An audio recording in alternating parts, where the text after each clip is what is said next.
As you find your placement on your mat, if you are still wiggling, stretching, moving around, checking things out, trying different positions, different surfaces of your body, adjusting your hair or your clothes, eventually make your way to stillness.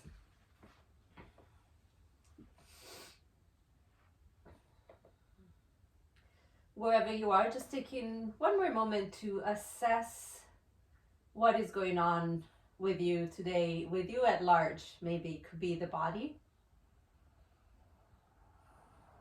Is there any pain anywhere in the body?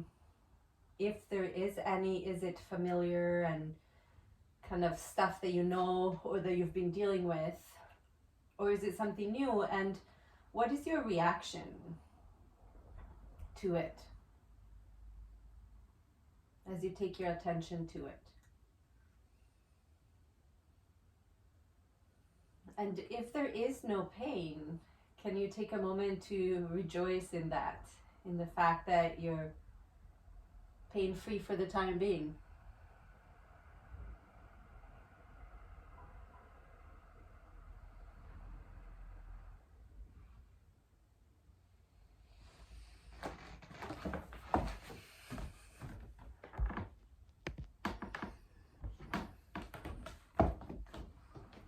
And then if you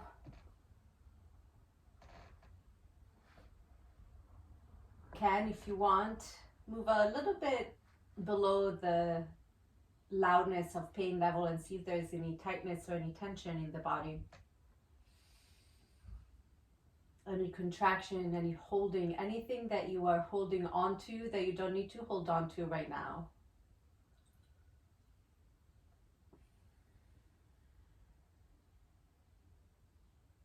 You can see if you can let it go. Or let go a little bit.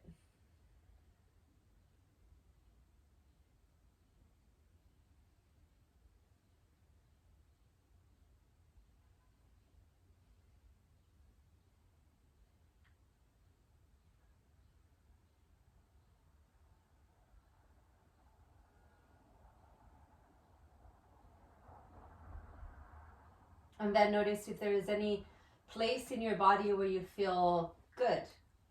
Good could mean a number of things. To you today, it might mean strong or supported.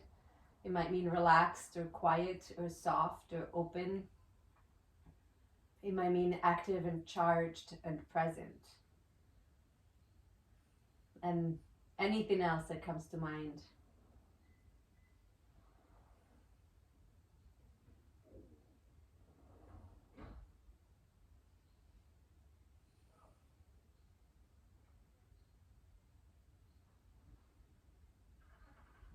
Take a moment to acknowledge that, to let yourself settle in the feeling of good or ease or good enough.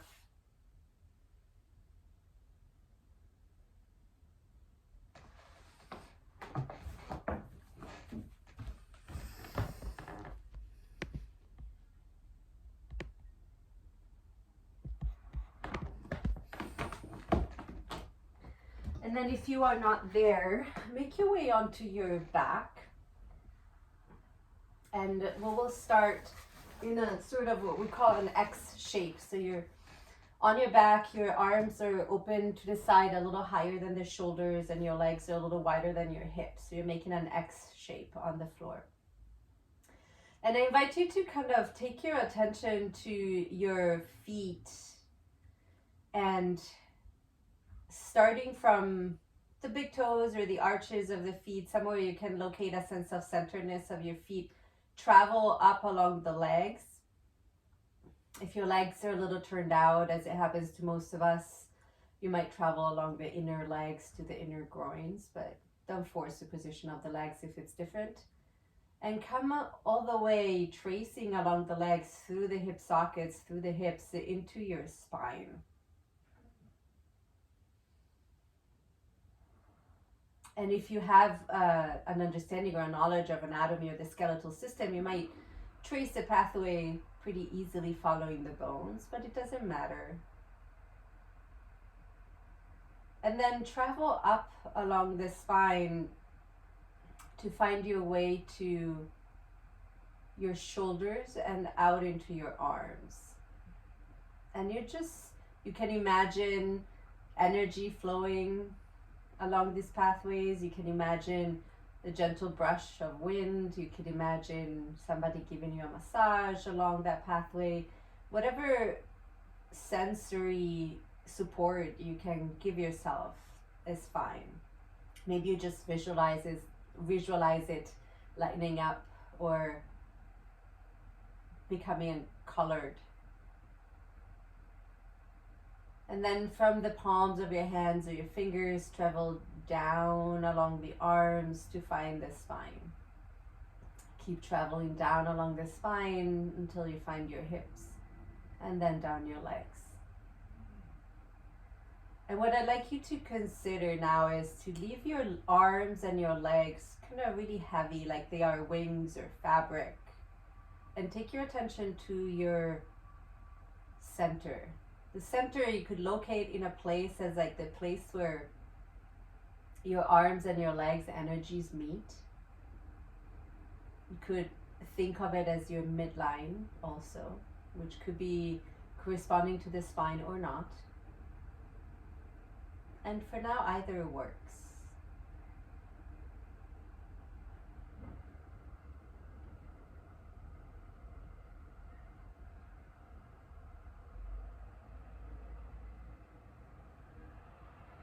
And then we're going to take some movements. If you're on a very sticky mat, this might be a little bit trickier, just so you're prepared, but the movement is quite simple. You're just going to come from this X shape on your back to roll onto your right side, and then back to center, and then to your left side. But what I'd like you to do is initiate the movement from your center and let it travel out towards the periphery in such a way that your legs and your arms will follow pretty swiftly, but they're not initiating the movement. As you come onto your right side, you'll come into a little ball. And then from the center, you find this sense of re-expanding to make your way back onto your back. And it could be a sense of condensing that comes from your periphery towards your center to start to roll you onto the side. And then an expanding that can come from the center towards the periphery to let you roll back. So it's a little bit of a sense of finding the center, and a little bit a sense of connecting the center and the periphery.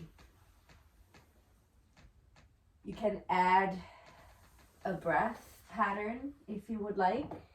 I find it helpful sometimes to inhale when I expand back into the X, to find that sense of expansiveness from the center to the periphery, and exhale when I come from X shape to side to accentuate that sense of condensing towards the center. So you can try that if you want. If you have enough layers to go by, don't worry about it. And I would like you to consider the difference between, even if your movement is, or your energy is flowing from center to periphery, right? Or from periphery to center to roll onto your side, that you're not initiating with your legs and then taking your body, right? Or your center, but they're kind of connecting in so that your center can create the movement and your limbs can follow. So they are connected. But the initiation of movement comes from the center, both from the rolling to the side and on the coming back. And if this is a lot of information, take what sticks, play with it, and we add layers as we go. What I'm most interested in is condensing from the center to come onto your side, and expanding from the center to come back. The details are kind of personal to some degree.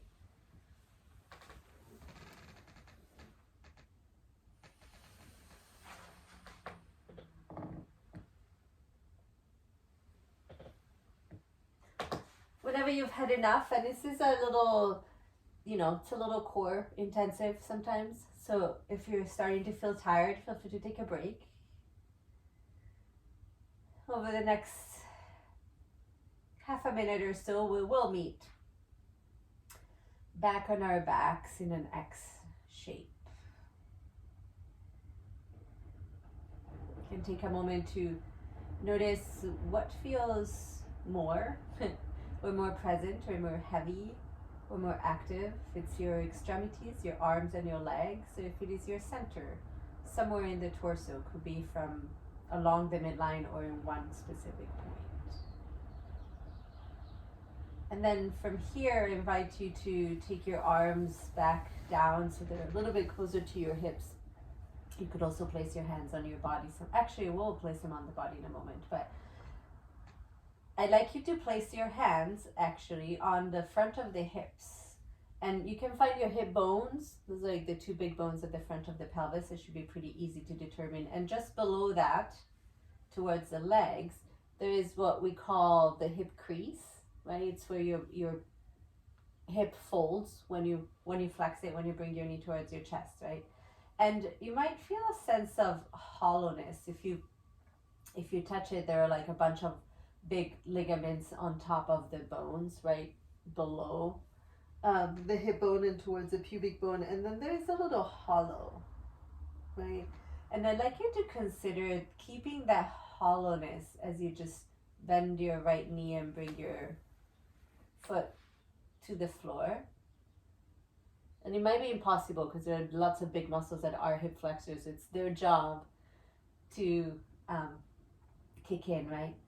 And then let that stretch out. Sometimes it's easier if you let your knee roll out to the side a little bit rather than coming parallel. But I think that that's actually a personal choice. What I'd like you to notice is if you can invite a sense of hollowness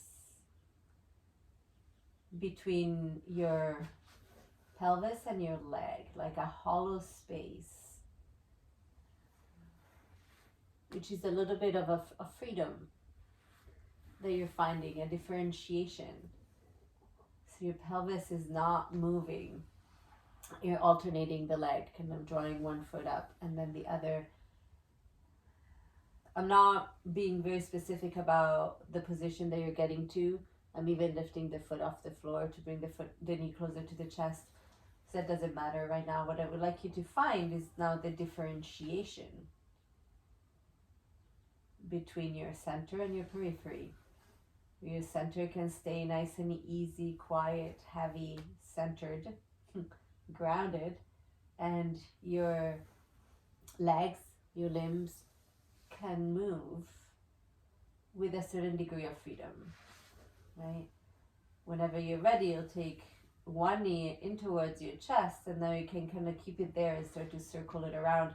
And you can move your hands a little bit higher so you kind of hold the pelvis, and that's just a good way to have some feedback in terms of how much your pelvis is moving with the leg.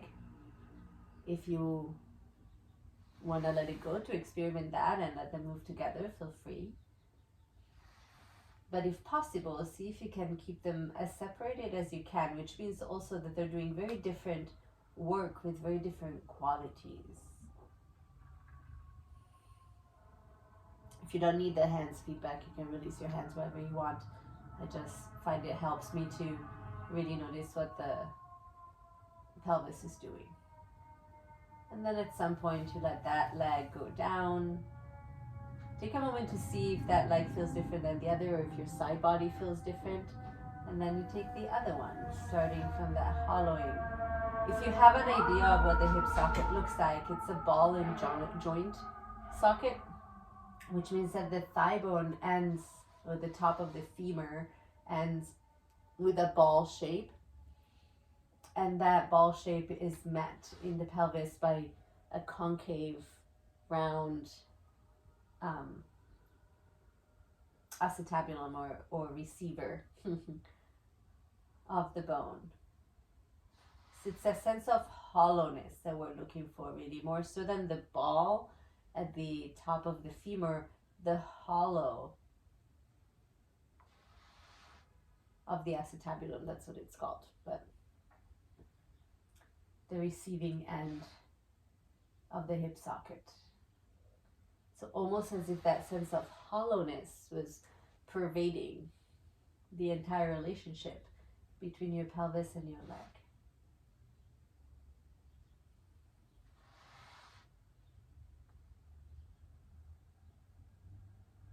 And then whenever you're ready, you can release that leg too. Give yourself a little shake.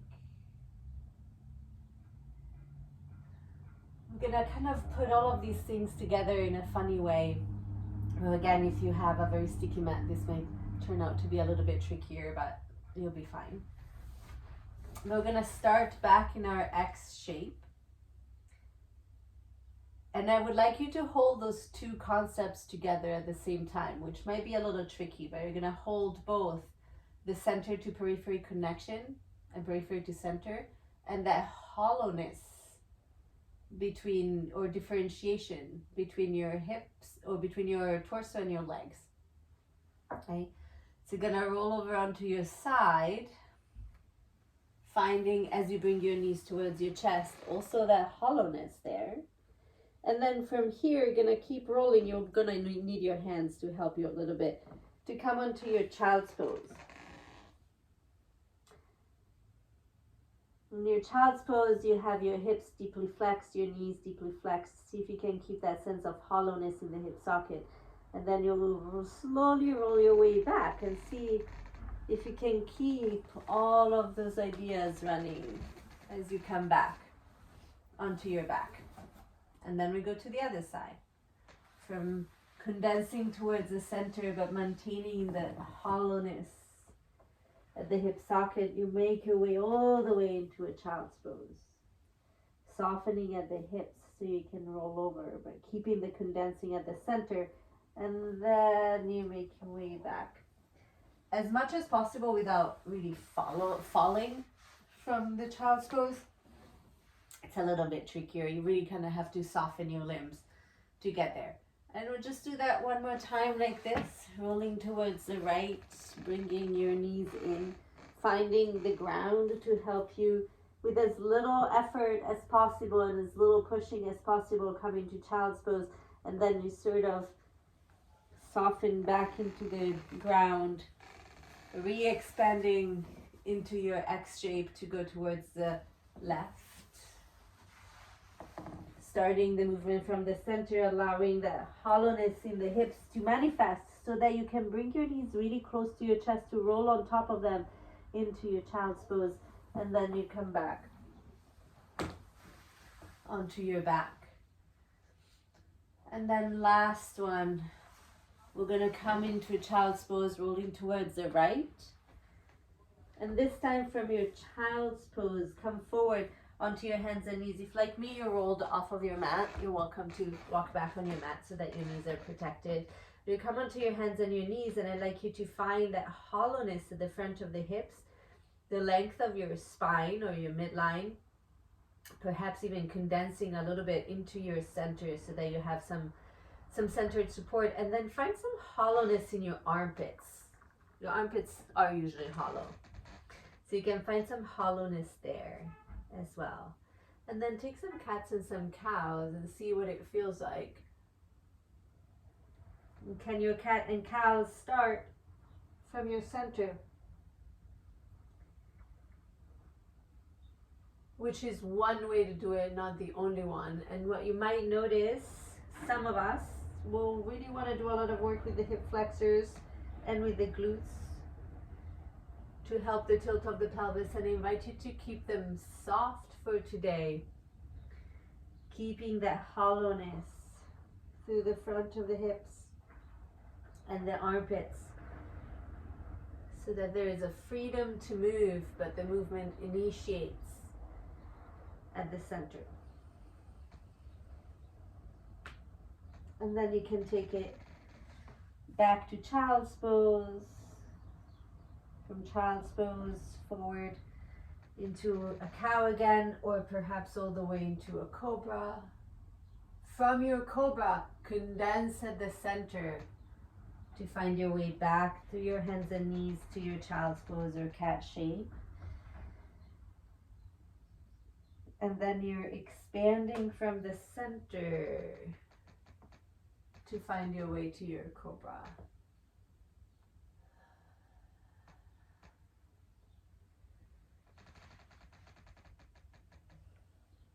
And you kind of have two things in mind. One is this sort of like movement radiating from center to periphery and periphery to center. And the other one is that soft hollows at the armpits and at the hips to allow a little bit more differentiation. And those can be two sort of opposing ideas, right? One is connective and one is differentiating. Whenever you're ready, we're just gonna make our way up onto hands and knees again, and from hands and knees we'll find a downward facing dog. So as simple a transition as you can make it, tucking the toes under. I don't really care if your knees are straight and any of those things.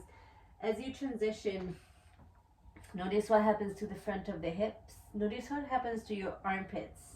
If you are a very flexible person, you might notice your armpits want to drop down. Some people can even put their foreheads on the floor. That's okay. It takes a lot of stress for the shoulders to do that. So see what happens if you think about your armpits hollowing up and your front of the hips, the hip crease is hollowing up. And then see if that differentiation kind of helps you find more coherence into your center. Right? Sometimes I think the center becomes a little bit stressed or overworked because we don't know when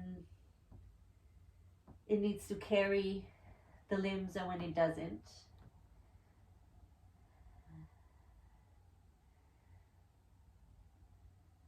So you can take a moment there to play with that idea of freeing up the arms, freeing up the legs, and allowing that freedom to perhaps give some freedom to your torso too, to your center. And then we'll come forward into a plank position. And take a moment in plank. You can stay there, pushing the hands down, pushing the feet down, finding the hollows so that you can then also lengthen your spine, lengthen your midline, find your own center.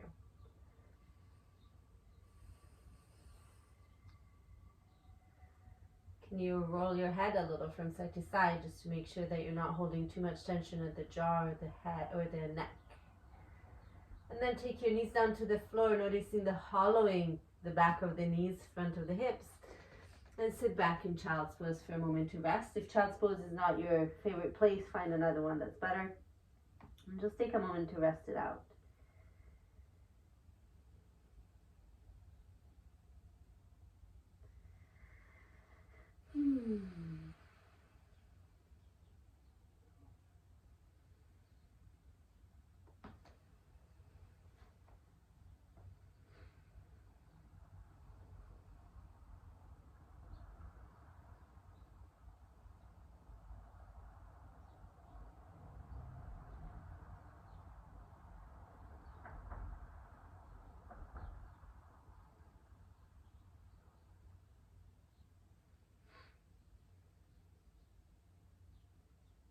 Whenever you're ready, make your way back up into downward facing dog. We'll take a moment in downward facing dog to lift the right leg up towards the ceiling and see how that relates to your center. Maybe there's a way that radiating out from the center can help you support the lift of the leg and the reaching of the hands. And then soften at the hip socket, let your knee come forward towards your chest.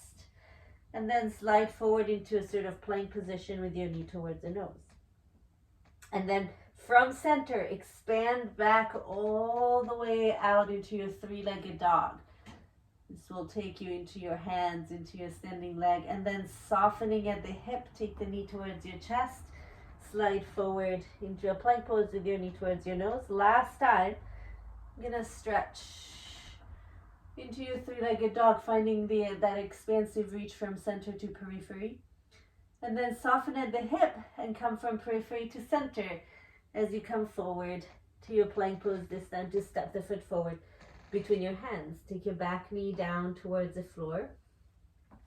And take a moment here to twist. You can do whatever kind of twist you want. I'm lifting the right arm up.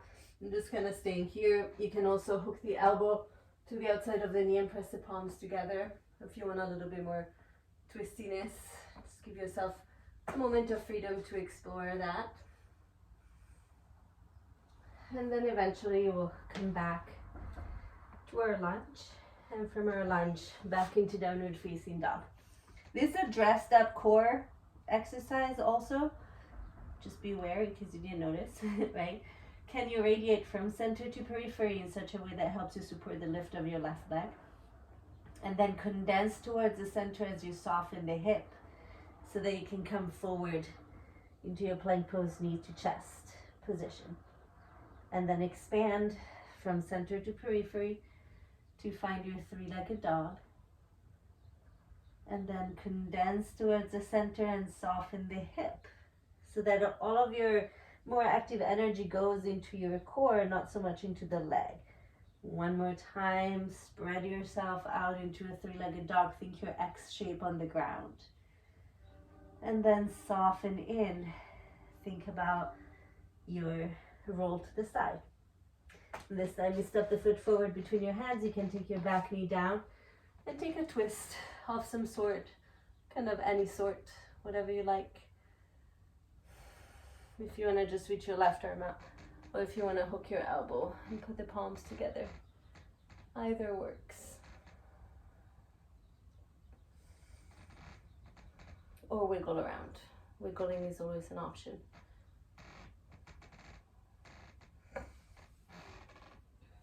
And then take your hands back down whenever you're ready.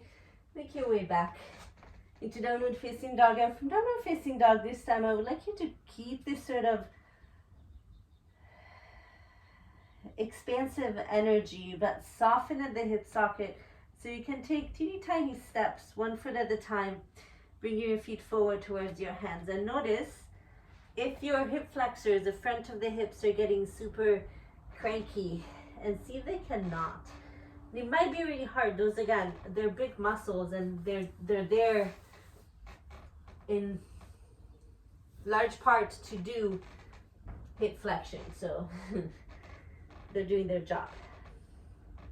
And then whenever you're ready, bend the knees and roll the spine up, feeling that softness and hollowness of the front of the hip. As you come up to stand, you can take your hands to the front of the hips and give them a little bit of hollowness, especially if your tendency is to push your hips forward, because you might feel good, right? Or maybe because you have a lot of lumbar curve, or maybe for whatever other reason, right? Or maybe because you've been told to push your shoulders back, right? So see if you can find a sense of hollowness here. You might find a sense of widening of the sit bones. Your pelvis might get a little bit more freedom. Your armpits, even as your arms are down, your armpits might have a little bit of a sense of hollowness. The arches of your feet are hollows. The palms of your hands are hollows. Your hips. And we'll take 3 sun salutations as always. I'll talk you through if you would like to play with these ideas of radiating out, radiating in, and hollows, particularly the hips and the armpits. You're welcome to do that. If you want to take a brain break, take a brain break. Just do what you like to do. If you want to take different variations, take different variations. If you're going to go with me, take a breath in, lift the arms up. And exhale to fold forward, taking the fingers to the floor. Inhale for half lift. And exhale to step or walk back and take your vinyasa of choice. Could be a chaturanga, could be knees to chin, could be cat-cow. We'll meet in downward facing dog for about 3 breaths. You might be pedaling out your feet. You might be still, you might be wiggling around. The only thing that I'm going to ask you to notice is the hollow of your armpits. And see if you can keep that. And then at some point, you take a walk or a hop, bringing your feet forward towards your hands. Inhale for a half lift. Exhale to refold. And then inhale to reverse your swan dive, coming all the way back up. Exhale, arms by your sides. Inhale, arms up. Exhale, fold forward. Inhale, half lift. Exhale, hop or walk. Take your vinyasa of choice.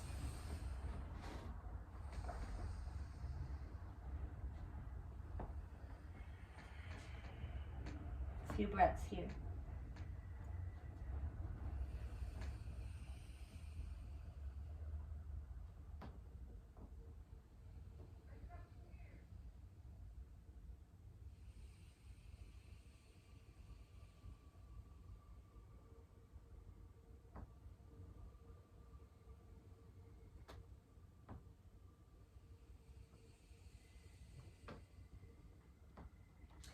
And then step or hop to your forward fold. Inhale for a half lift. Exhale to fold. Inhale to reverse your swan dive. Exhale, arms down if you're moving with me. This is your last round. Inhale, arms up. And exhale, fold. Half lift. Step back.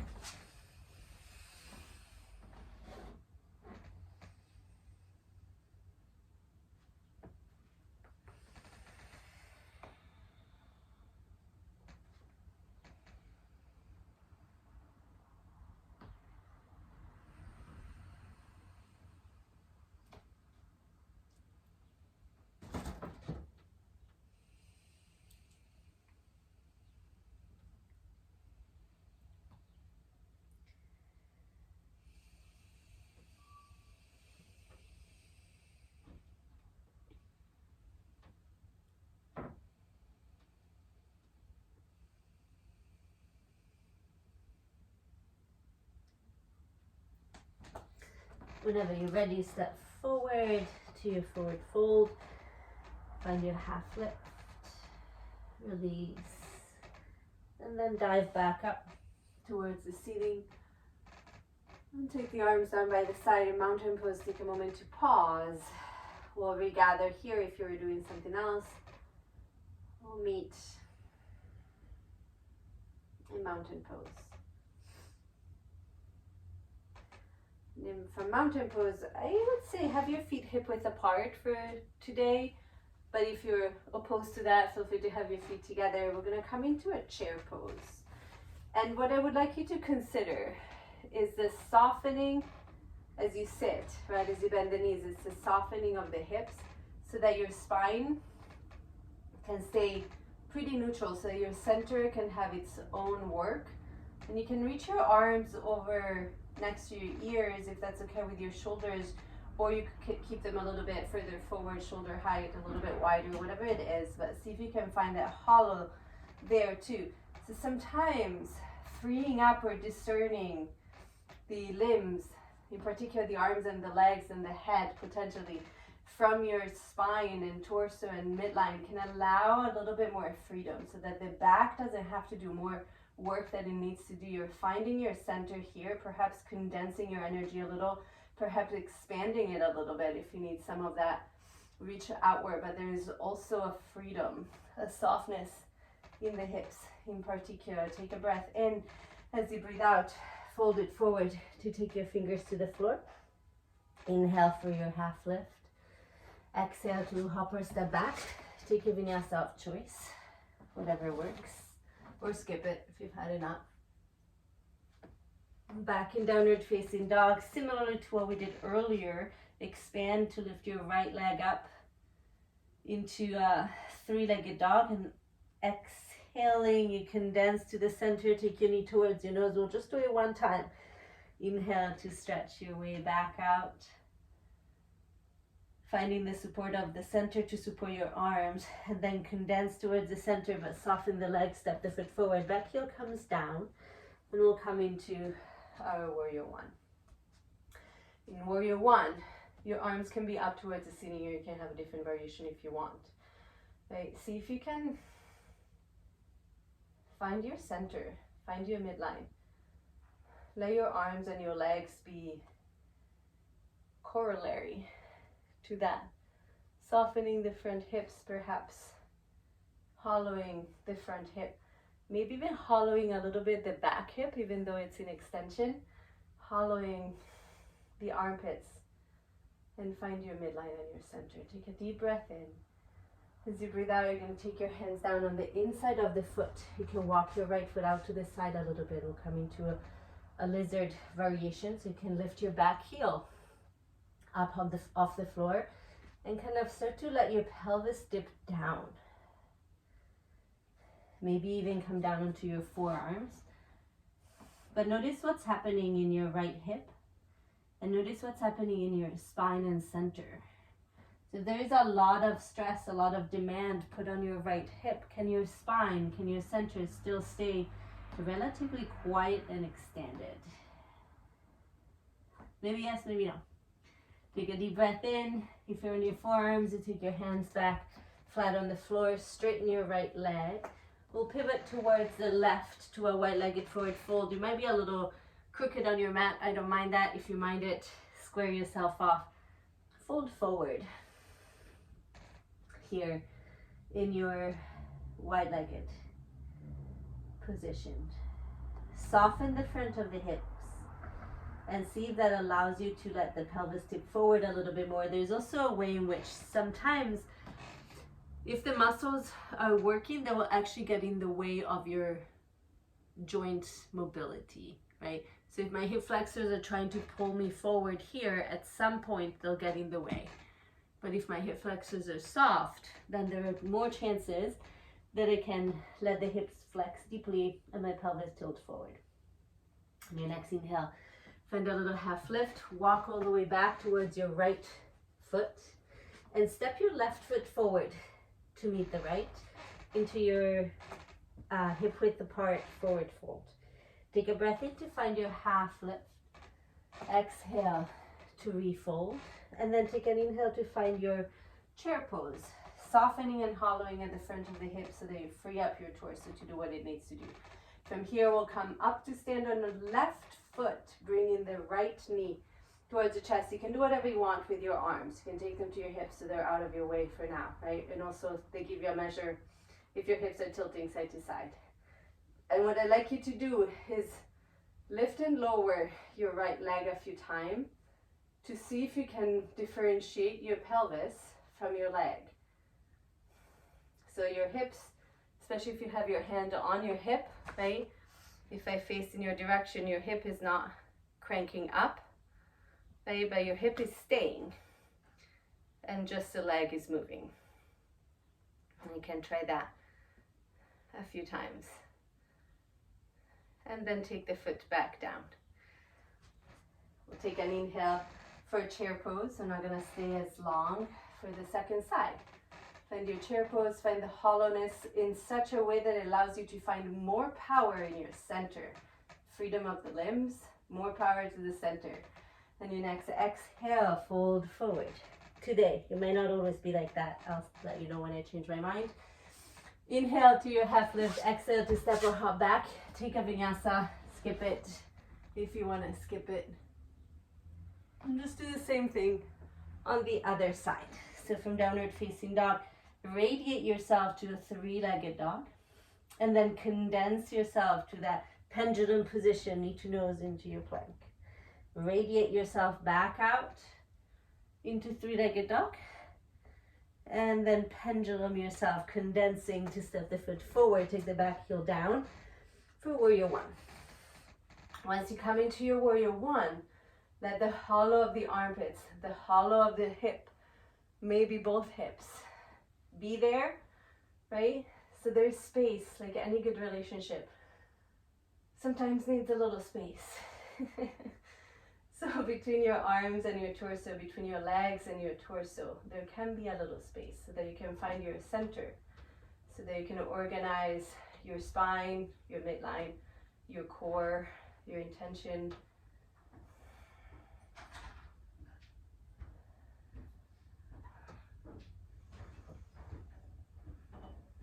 We'll take a couple more breaths in warrior one, figuring out what happens as you might be getting a little tired. And then we'll take the hands down to the inside of the foot to find that lizard. So your left foot can scooch out to the side, your right heel can lift up off the floor, right?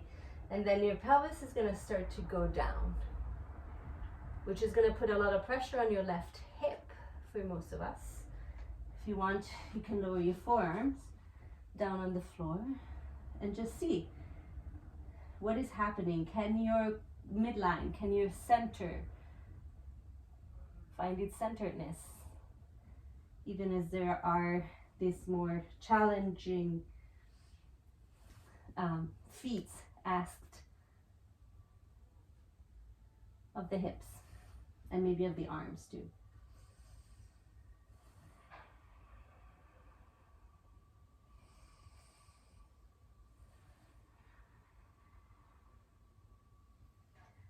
Can you find freedom and integrity at the same time? I think is the question really of this class. And then you come back with your hands on the floor and pivot around towards the right to find your wide-legged forward fold. You might be a little diagonal. If you need to square yourself off, square yourself off. You have a few breaths here. You can do whatever you want. You can wiggle around. You can take a headstand if you'd like, which is an interesting thing to consider. Right, so if you can find your torso and your midline really strong, then your legs should be able to move around, right? In this case, your arms are helping your midline and your torso,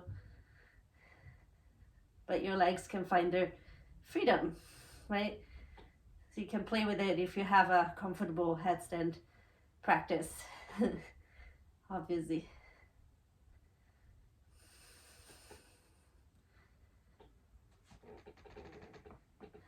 At some point, we'll meet back in our forward fold to take an inhale for your half lift. Pivot your way around towards the left foot again and step your right foot forward to meet the left. So we're in our forward fold, softening the head down, softening the hip sockets, maybe even softening the back of the knees a little for today, or maybe not, your choice. And then we'll come up into a chair pose. This time, hands to the hips. You're going to shift your weight onto your right foot. Come to stand on it and see if you can soften up that left hip crease.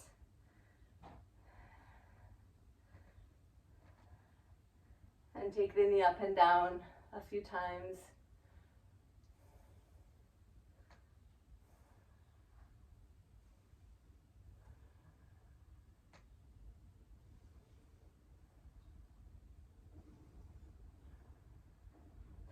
And then at some point, you release the foot down onto the floor. Find a momentum mountain pose to rest.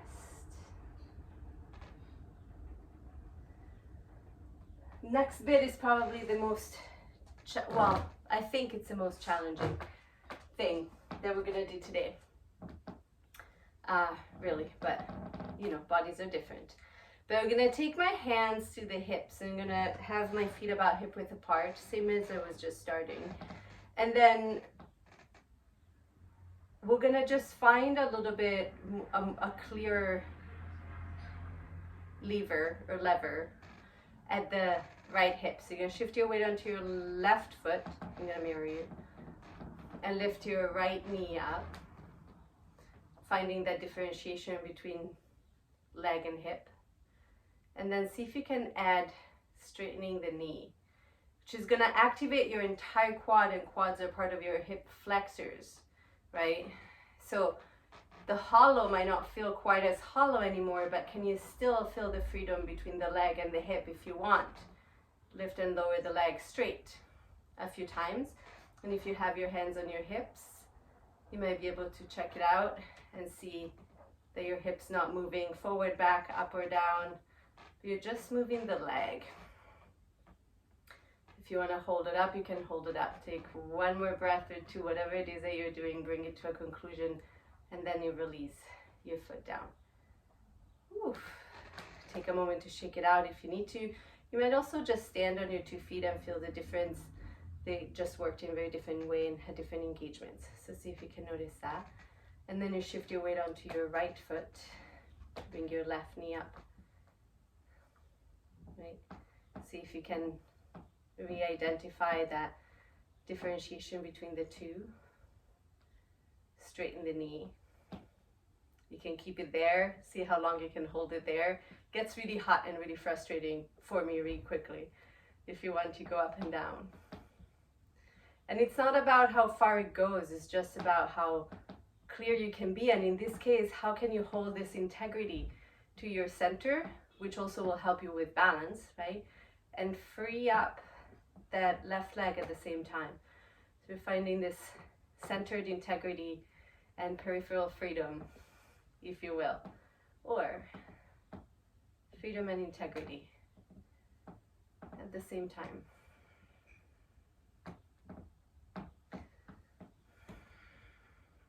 And for most people, no matter how flexible you are, you might not go very far further past 90 degrees, if at all. And then release. And that's because of the muscles sort of getting in the way and tendons contracting, getting in the way of the joints possibilities. Take a moment in your mountain pose, let that go. See if you can feel your legs hanging a little bit. If your butt was squeezing, let it go. If your core is holding, let it go a little bit. Let the hollowness of the front of the hips, hollowness of the front of the pelvis be mirrored by a receiving concave shape of the back of your pelvis wrapping around. And then we'll come down to our backs.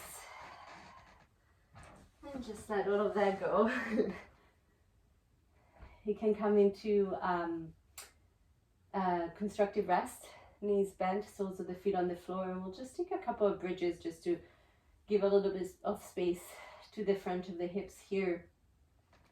If you want to take a wheel, you can take a wheel also. We haven't done a whole lot of back bending or big warm-ups, so see how your body feels. But from here, you're going to push your feet down on the floor and just lift the hips up. Let your weight shift towards your shoulders. I'm finding myself kind of massaging the front of the hips so that they don't actually get overly pushed forward into extension, but so that almost that hollowness can still stay. That relationship and that freedom can still stay. My tailbone can move up while the front of the hips stay in their congruence. And then you can release down. Maybe take another one. Maybe take a wheel. If you're taking wheel, there's something interesting to consider about the hollowness of the armpits, not just the hips. But how do you hollow your armpits in wheel, which is a little bit of a counterintuitive instruction for sure.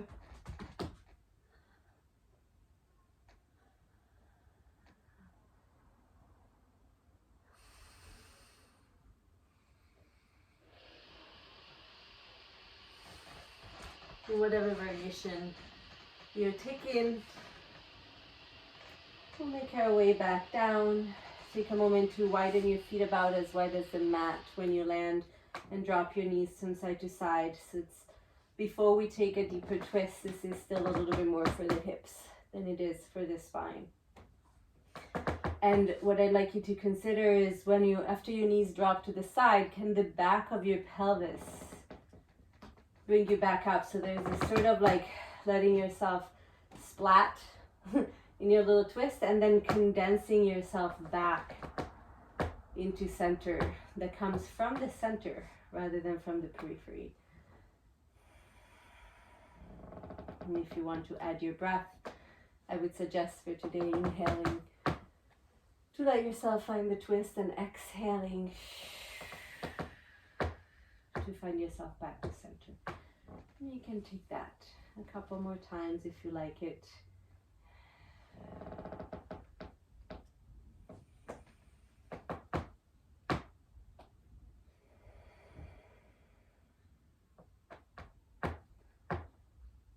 And then at some point we'll come back to center, take both knees in towards the chest and drop the knees off towards one side.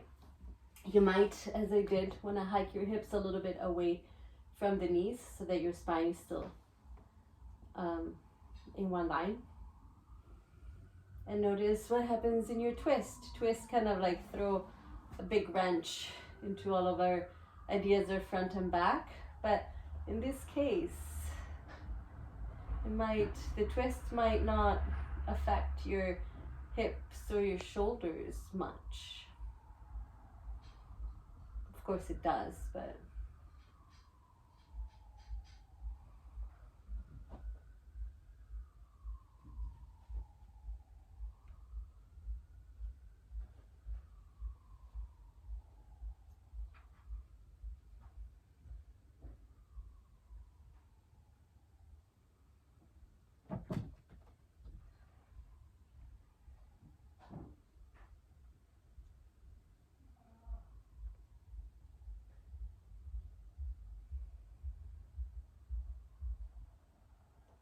and then nice and gently from your twist, whatever is your bottom knee, for me is the right, but whatever is your bottom knee is going to stay bent.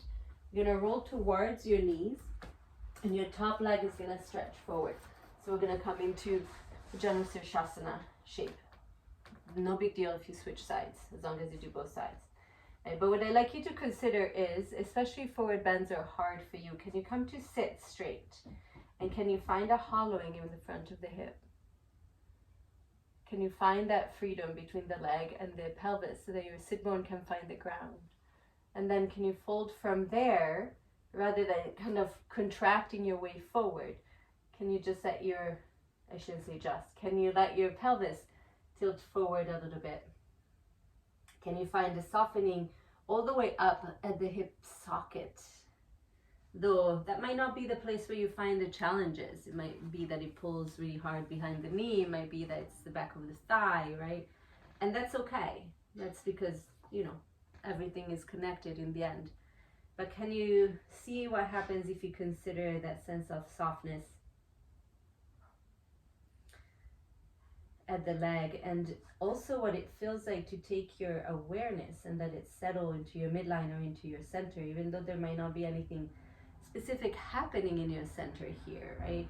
You might not be doing anything, not contracting, but your spine, your midline might find their own freedom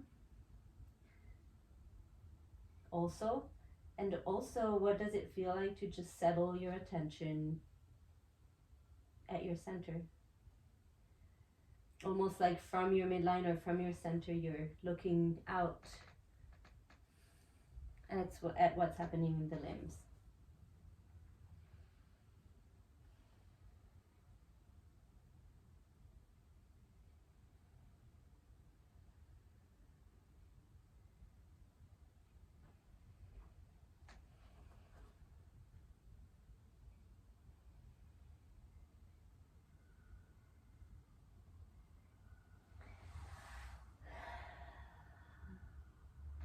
And then slowly, slowly you make your way back up. Bend both knees. Roll your way back down on the floor to take your twist. On the other side, if you took any leg variations or anything at all, maybe you do the same thing on the second side.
from your twist. Whatever leg is at the bottom is gonna stay as you roll onto the side towards your knees, and the other leg stretches out. Or whatever the other side of Janu Sirsasana is for you. And come up, and you might take a moment first to find your center, and your hip flexors will want and can very well help you keep your torso straight if you're here, and that's okay as long as it's your deeper hip flexors and not like your quads and these stuff that's up at the front, because they're gonna start to get in the way. If they're tensing up, they're gonna get in the way of your forward fold actually. So see if you can differentiate them a little bit as you come forward.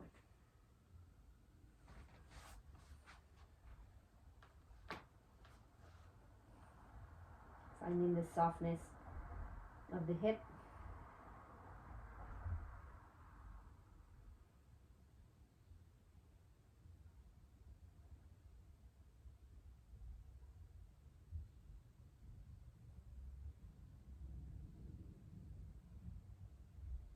Letting your attention settle at the center, whatever that means.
And then slowly, slowly make your way out of this side, and you'll find your way to a comfortable position to rest in.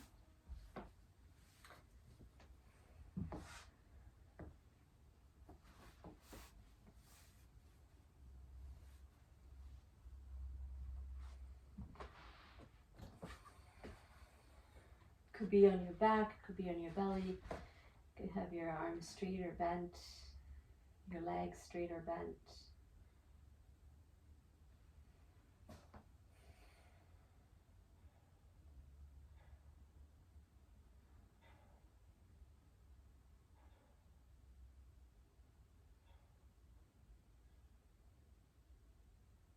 Take just a couple of minutes here before we close together, and so if you want to rest for longer than that, this is a good moment before you settle to turn the video off.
And then if you're still with me, take a moment to let your breath deepen, wiggle, stretch, roll around, yawn.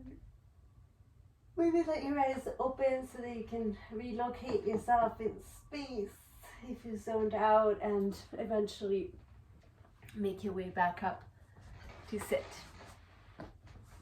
Once you're up in your seat, you can let your hands rest on your knees or on your thighs, and take a moment to soften in the hip socket and see what is holding you up.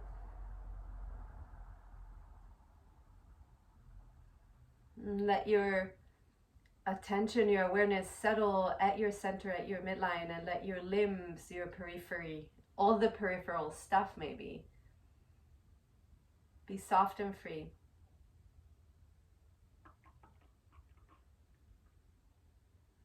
If you'd like to, take the hands together or let your hands rest on your chest somewhere.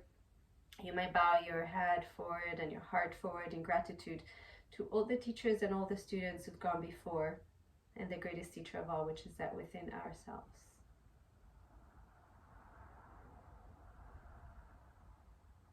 Thank you.